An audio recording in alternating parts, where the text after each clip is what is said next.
Many thanks for choosing us this morning. First, President John Mahama has tasked the Ashanti Regional Coordinating Council and the Gender Ministry to negotiate with banks for the flexible loan repayment terms for persons affected by the Adum Blue Light Arena fire.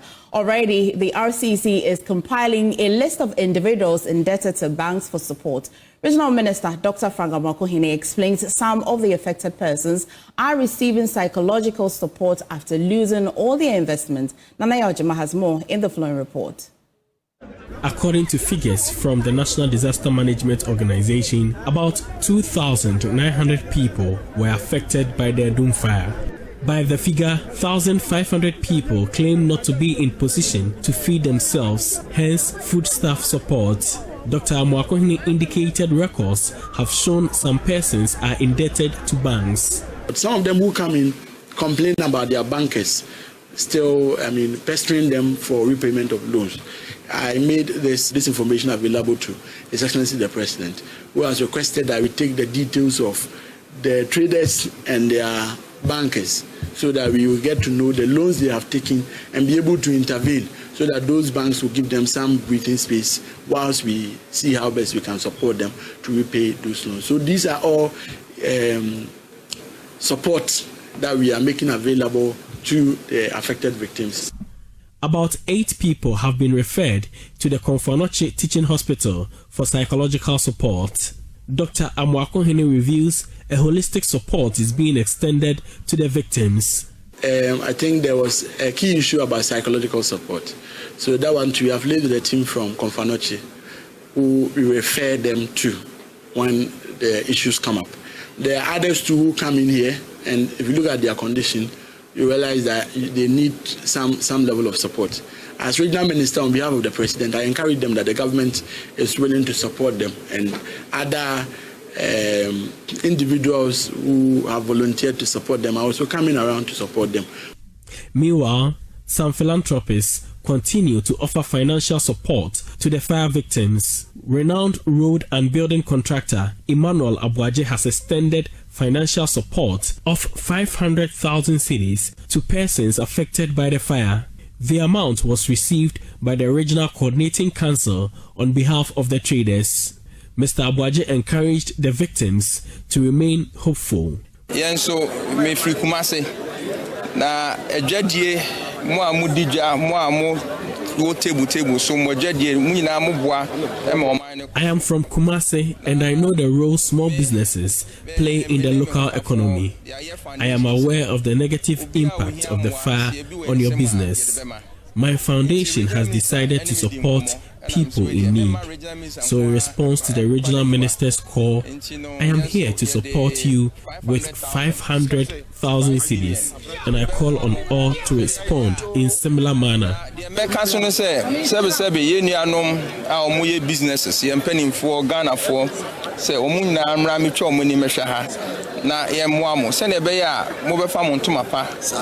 Reconstruction of the market is uncertain as the Regional Coordinating Council wait on the Asantehene for a determination. For Joy News, Nanaya Ojima reporting. Now, the Ejisu Esaman community in the Ashanti region has been hit with irregular water supply attributed to occasional breakdown of the community's borehole. Residents often turn to boreholes of neighbors for water to cater for their needs. They are appealing to the government for a long-term solution as they assess temporary means to deal with the situation. Nanaya Ojima again has more in this report. The existing borehole at Ejisu Asaman, built in the early 90s, has gone through several renovations. The regular breakdowns and repairs have drained the community until some residents began to sink boreholes for private use, mainly turned to streams for water supply. Stephen Buama is assembly member for Tikrum, Baro, Asaman electoral area.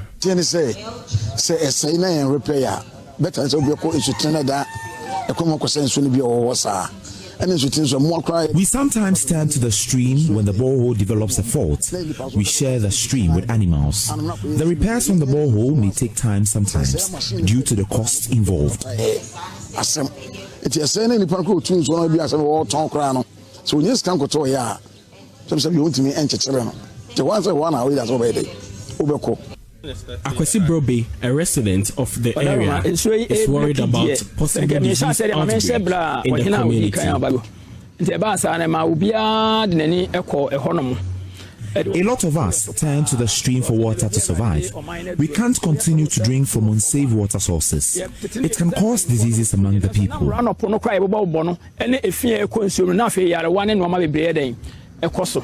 Through a partnership between Rotary Club of Kumasi Premier International and electronic giants LG, a solar-powered borehole has been commissioned for the community. Aside from dealing with the community's water needs, the solar system is a means of promoting renewable energy. Katechie Afrifa is marketing manager of LG. You know, as part of the SDGs, sustainability is key.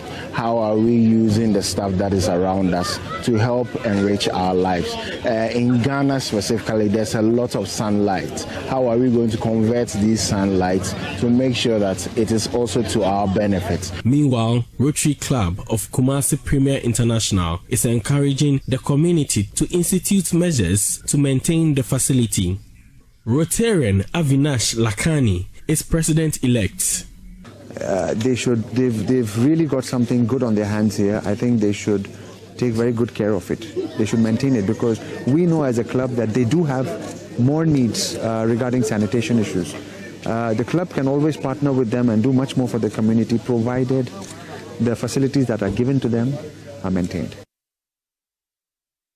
Now, away from that, illegal fishing continues to threaten Ghana's fish stock and livelihoods, with destructive practices like light fishing, dynamite use, and the emergent Mali method on the Volta Lake. In response, the Fisheries Commission and local stakeholders met in Keta to discuss enforcement measures.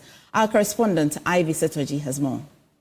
Illegal, unreported and unregulated fishing is taking a toll on Ghana's marine and inland waters. Fisher folks say dwindling catches are forcing some into destructive practices, further endangering fish population. At a stakeholders meeting held at the Keta Municipal Assembly, representatives from the Fisheries Commission, Marine Police, local authorities and fisher folks deliberated on the way forward. Benjamin Campio from the Fisheries Commission says enforcement remains a challenge, but they are working with the Marine Police to strengthen oversight. Yeah, so when it comes to the enforcement, the Commission has a working arrangement with what we call the Fisheries Enforcement Unit, FEU.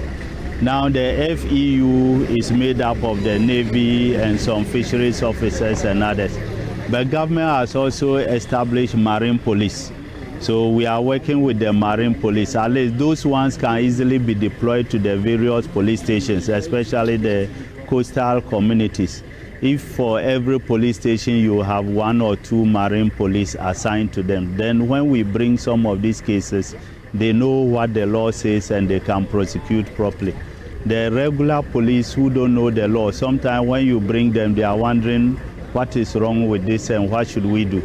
But the Marine Police are trained, they know the law, and therefore we just need to get more of them along the coastal districts and their associated police stations. We are working on that this year. We were using the FEU, the Fisheries Enforcement Unit, Navy. That one is more expensive. How to set up naval bases along the coast, that's more expensive. So we rather look at the cheaper options like the Marine Police and even our regular police. If we give them more training, they should be able to do that.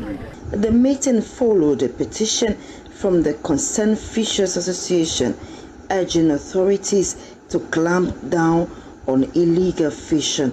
Fisher folk leaders, particularly women in the industry, like Ruby Adipo, expressed concerns over the health and economic impacts.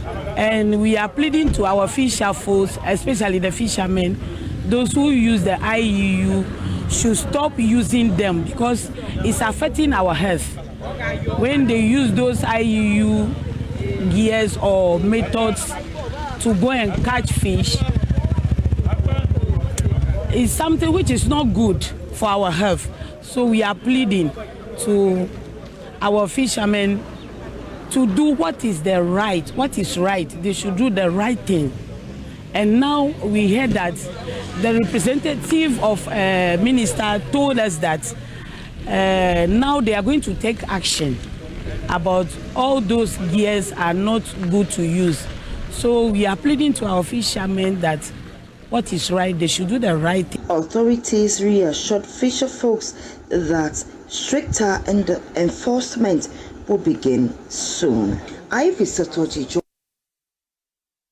NewsDesk. We'll go for a quick break. When we come back this morning. Welcome back to NewsDesk. Now, Speaker of Parliament Alban Bagbin has announced the launch of the National Integrity Awards to recognize and honor citizens who demonstrate exceptional commitment to ethical conduct, transparency, and nation building. Speaking before Parliament was adjourned indefinitely, Speaker Bagbin explained that the award scheme is designed to promote integrity and foster accountability across Ghana. Former Member of Parliament for Tamale Central, Inisa Fuseno, has been reacting to this, saying Parliament is going beyond its prescribed boundary. I'm saying that the way the news has been carried, it appears to me that Parliament is going outside its prescribed boundaries to look at corruption as a national issue and award or recognize people who, in the words of the Speaker, are inspirational and who deserve recognition by Parliament, and also to condemn people who, in the words of the Speaker, are vultures. They must be condemned in total. I think, with the greatest respect to the Speaker, that since Parliament is a microcosm of the entire body of the population, what Speaker should do is to limit what it intends to do within Parliament. Because there are many issues in Parliament that ought to be dealt with. There are many issues. There are perceptions of corruption. That's why Parliament established the office in the first place to fight corruption. So there are issues of corruption. There are issues of. And the Speaker, you should start from home.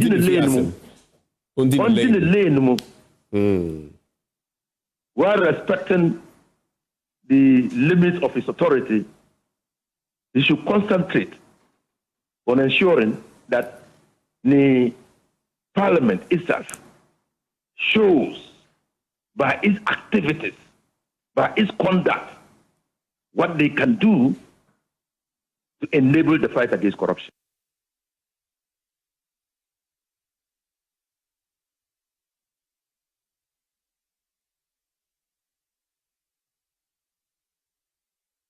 And moving away from Parliament, in the spirit of Salah, we're going to be bringing you updates of how people or our Muslim families celebrated Eid quite recently, between yesterday, Sunday, and even today. Now, for many, Salah is a time of joy, reflection, and togetherness. But for some, especially widows, orphans, and the less privileged, it can be a stark reminder of hardship.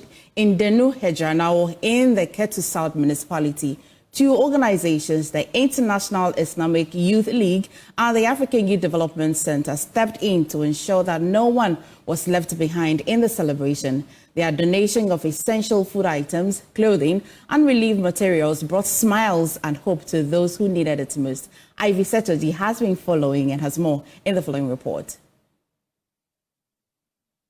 Ketu South took an even deeper meaning as the International Islamic Youth League and the African Youth Development Center extended their generosity to those in need.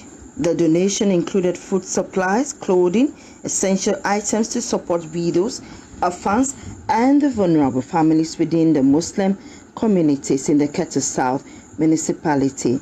Professor Dr. Hamid Shamed Kane with the International Islamic Youth League says giving is a fundamental pillar in Islam. According to him, it strengthens the communities, fosters love, and ensures that no one is left behind. And our motive is to help the humanity. And during holy month of Ramadan, it's month of blessing. It's the month the givers of the Arabian world that the value that if I give this one, God will make kafara from me for all what I have committed. So definitely every year we do this charitable work, helping the poor, needy. But this year, not only Aflao, we have been given in Accra with all four corners in Accra, including Tuba and every corner in Accra and the central region, orphanage, and also the disabled community there. And also Tamale and Wa. Actually, the food have been dispatched there, also in Tamale and Wa. And Kumasi, and tomorrow Kumasi food is going. So we are distributing the food across the nation for 9,000 families. Community leaders ensured that the donations were shared fairly, bringing relief to those struggling during this festive period. Ali Anebi is a community leader in the Ketu South municipality. On behalf of the Muslims in Ketu South, I say a very big thank you to the NGO for their support. This will go a long way to support the aged, the widows, and then the orphans. We've had a lot of orphans in our community, a lot of orphans, the widows are there, and it's something that they don't get annual support. But this NGO coming in is timely. As you can see that most of them may be thinking of how they are going to celebrate the Ramadan festive season. But with this coming in is timely and is going to support them. So on behalf of the Muslim, I want to say a very big thank you to Alaji and his team for coming in to support us. It is our hope and prayer that the next Ramadan season they will come in as well to support us so that we can also lend hands to the Muslims, those aged, the widows you saw here today, the the orphans, the disabled groups, and so on. They need a lot of support. Most of them, because that notion that our wives, that old archaic belief that our wives don't work.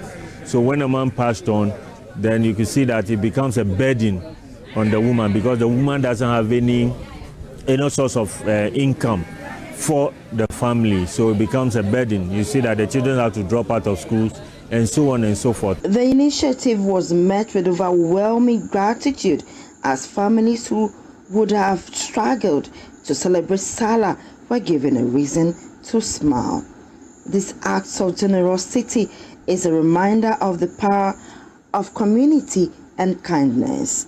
The Muslim community in the Ketu South has been uplifted by this donation, making this Salah celebration one to remember. Ivy Satoji, Joy News. Hedranawo Zongo.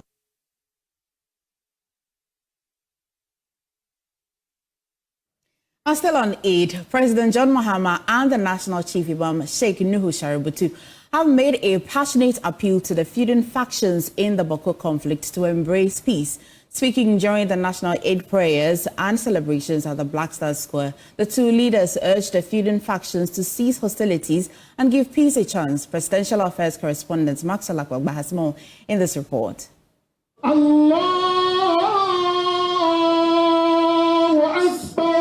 The holy month of Ramadan has ended and thousands of Muslims gathered here at the Black Star Square to commemorate the day. Present here were Muslim clerics, President John Mahama, top government officials, and persons from all walks of life. In his speech, President Mahama made a passionate appeal to the people of Boko to embrace peace. On this holy occasion, where we celebrate the feast of Eid al-Fitr after the holy month of Ramadan, my brothers and sisters in Boko, let us give peace a chance. Once again, I extend my warmest wishes to all Muslims in Ghana and all over the world. Eid Mubarak.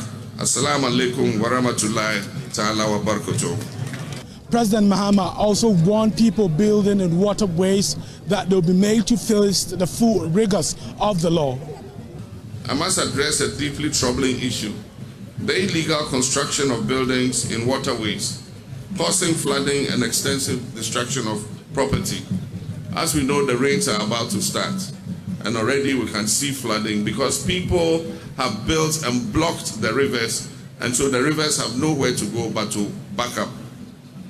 This reckless disregard for planning regulations and environmental safety is a major contributor to the devastating floods that continue to plague our communities.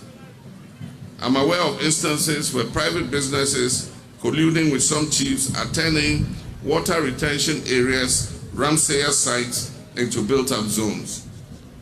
Let me be clear, this must stop. Those structures will be pulled down. We will not allow a few selfish individuals to endanger the lives and livelihoods of countless others. The law will be enforced, and those who flout it will face the consequences. The National Chief Imam has also been speaking here. He also made a passionate appeal to the people of Boko to embrace peace. My attention is turned to the people of Boko. I want to say my prayer for them.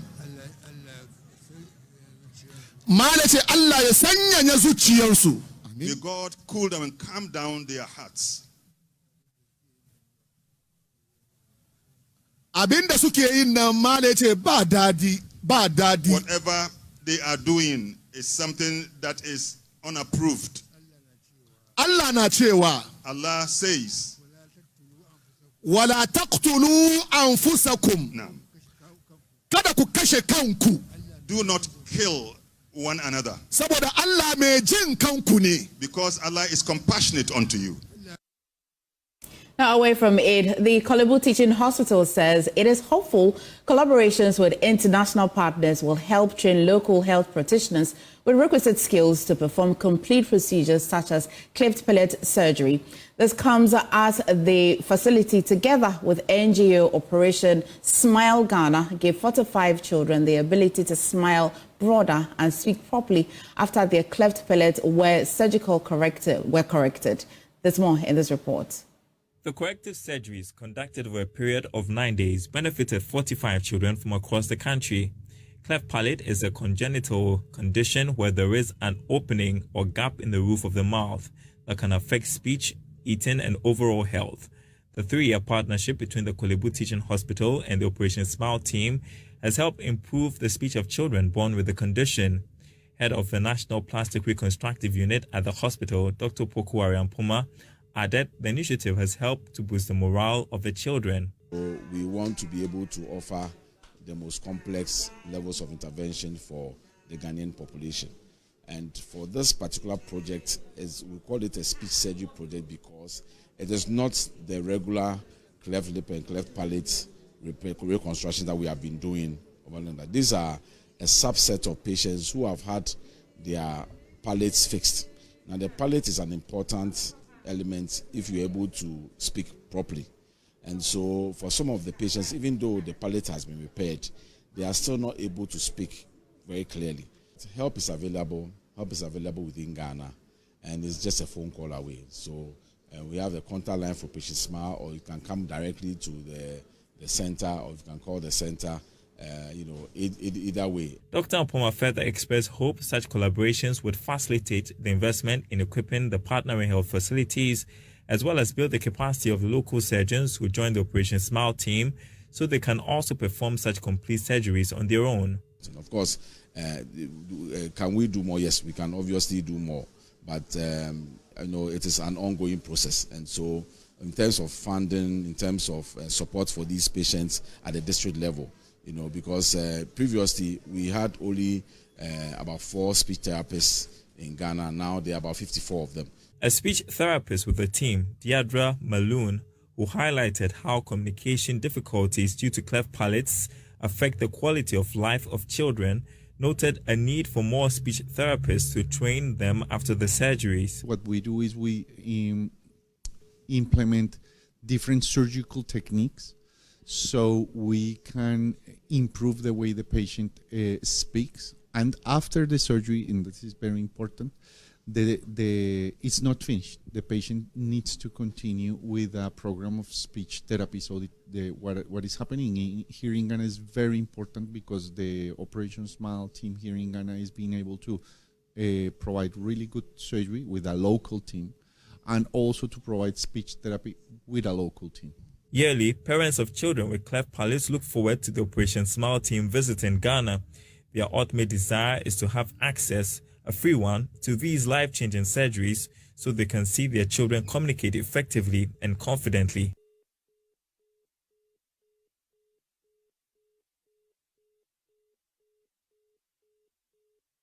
Colonial pounds to today's cedi. Adum Asare tells us more in our Ghana Month series. I was born in 1999, so for most of my life, the Ghanaian currency has looked just like this. But before these designs, our trade system went through many transformations, from the days of barter trade to using pounds, shillings, and eventually cedis and pesos. Each stage tells a story of our nation's journey. On our Ghana Man series today, I'm here at the Artists Alliance Gallery to explore the evolution of our money. What changed? Why? And how has it shaped our economy? Come with me. Money, they say, makes the world go round. But it also tells a story of independence, leadership, and identity. I have come to meet Neodoy Glover. He is the general manager at the Artists Alliance Gallery. He'll be walking me through the evolution of Ghana's currency. So we have that of the pound here. Immediately, we took over from the British. We changed to the Ghana cedi. This is the first cedi. That is the Kwame Nkrumah cedi. Ghanaian currency has since become a canvas for honoring national heroes. And that is Tete Kwashi. Dosia Kisye. She was the first nest. This Ephraim Mamu, our popular musician. Beyond individuals, Ghana's banknotes also highlight national landmarks and industries.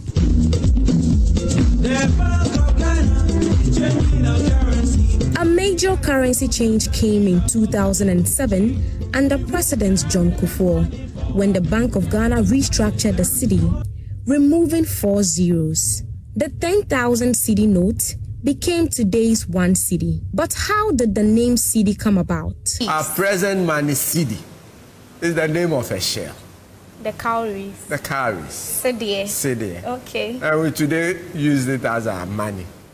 Yeah, so that tells you that the cedi was once our money. So the name cedi comes from the word cedi. Okay. Yeah. From political icons to national landmarks, Ghana's currency carries a legacy beyond its value. The next time you hold a cedi note, take a moment to appreciate the story it tells. My name is Adobia Asare for Joy News, Accra. The Bank of Ghana is changing our currency. So that's why you know. We're watching NewsDesk. Go for a quick break. When we come back, Pius Kojobaka brings you business. Please stay. Hello, good morning and welcome to the business segment on Joy News Desk with me, Pius Kojobaka. The Australian High Commissioner to Ghana, Her Excellency Madam Bernice Owens, has announced a $76 billion grant for Ghana. There's more in this report. The Australian government is investing $76 million in over 6 years to support climate-resilient agriculture, clean energy, and research in Africa. Australian High Commissioner Bernice Owens-Jones, in an interview, highlighted partnerships with Ghana, focusing on food security, renewable energy, and private sector collaboration to drive sustainable development. Here in Africa, we're very aware of the escalating impact of climate change, particularly in the areas of food security and agriculture. For this reason, drawing on Australia's very deep expertise. The Australian government will be investing over $76 million over a period of 6 years on research, on agriculture development, climate resilient agriculture, smart agriculture, and we're going to be doing this in Ghana as well, which I'm very pleased about. Speaking at the Future for Africa Australia Clean Energy and Critical Mineral Partnerships event, Climate Change Councillor Daniel Featherstone emphasized the importance of fostering mutually beneficial collaborations to combat climate change and enhance sustainability across Africa. Let's talk about the youth. They say the future is for the youth. So with all these actions, what role can the youth play in achieving the outcomes that we can? This generation is going to bear the consequences of climate change, but they also have the opportunities to resolve it and work to deliver a greener, sustainable future. The opportunities that they have is they're right now at the start of the transformation journey. They will be the leaders that we look to. They will have the opportunity to implement new processes, new technologies, wonderful things that we haven't even considered. They will deliver,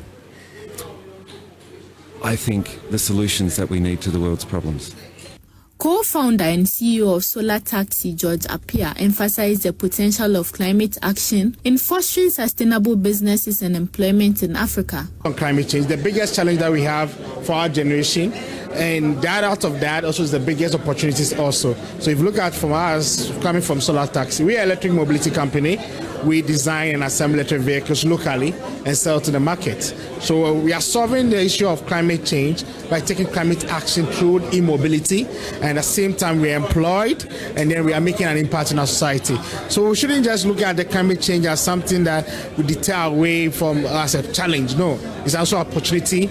Let's tap into it. There's various areas that we could look at, from afforestation to mobility to water and all that. Australia's commitment to climate resilience and sustainable development in Africa continues to strengthen through strategic partnerships, investments, and innovation. Rosla Calistego's report.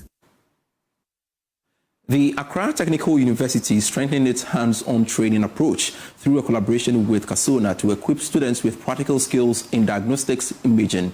Head of Medical Laboratory Technology Department, Dr. Henry Hackman, highlighted the partnership's focus on training students and specialists in the use and maintenance of state-of-the-art imaging equipment.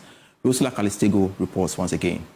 Accra Technical University and Kasona are partnering to enhance hands-on training in diagnostic imaging. Speaking to Joy Business, Head of Medical Laboratory Technology Department, Dr. Henry Hackman, explained the collaboration's goal of equipping students and specialists with practical skills in using and maintaining advanced imaging equipment. We observe that they do deal in equipment. They do deal in diagnostic imaging equipment. And so we saw that we could have a good collaboration and partnership with them so that we can train our students on this current and modern imaging equipment. As an institution, we prioritized hands-on training, and also we make our students go on what we call intra and inter-clinical attachment. Clinical specialist Middle East and Africa, Mary Goretti, emphasized the importance of advanced imaging features in improving diagnostic accuracy and enhancing medical training. Our presentation this afternoon included the advanced technology that we use on ultrasound, which supports the confidence of ultrasound users, including radiologists, sonographers, obstetricians, gynecologists, cardiologists, and all other ultrasound users to efficiently and to confidently make their diagnosis. I also talked about other liver assessments, which is not just elastography stiffness of the liver, but also currently we have technology that is able to quantify the fat that we have in the liver. It will tell us whether we have very high fatty liver or it is just starting to be fat. Sales lead at Kasona Global Imaging, Gladys Tete, highlighted the initiative's role in exposing students to advanced ultrasound, X-ray, CT scan, and MRI technologies, bridging the gap between education and practical expertise. So we came up with this idea to help these students get in-depth, knowledge on the use of ultrasound machines.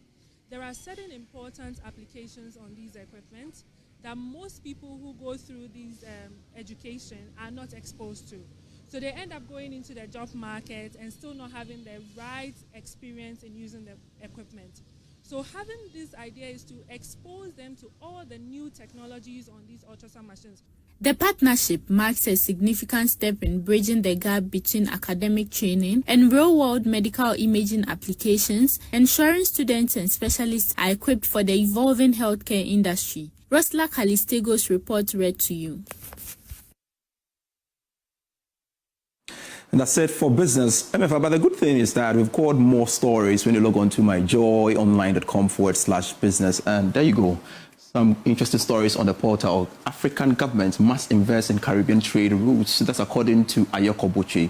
And also, depending on aid will not take Ghana out of poverty. Then attributed to Ayoko Boche. Yeah, so because of the event that happened some days ago, she was a speaker at Gold Coast, and I suspect that she's been trying to harness her role. Absolutely. As her new role that she's just taking over. But away from myjoyonline/business, it's popular knowledge that it's a holiday. Absolutely. And some Muslim friends have been kind to the Christian friends, except for me, and I'm curious about you. Was anybody kind to you? I haven't received anything yet, and I'm looking forward to the Zongo rice. When is Christmas? Are you kind to them? I am. I've been so generous to my Muslim friends, and yeah. Then let's call them out. I think so. I think we should. But anyway, thank you for bringing us business. You're still watching NewsDesk. Go for a quick break, please stay. That'll be all for NewsDesk today on such a holiday. Happy Eid to you and yours. But please stay for our subsequent bulletins, and I'll see you at 12. For more news, do log on to myjoyonline.com with our top story this morning. Paying back stolen funds is not enough. Veggie demands tougher punishment for corrupt officials. Many other stories on myjoyonline.com. I am MFA Akosiadati. I'll see you at 12.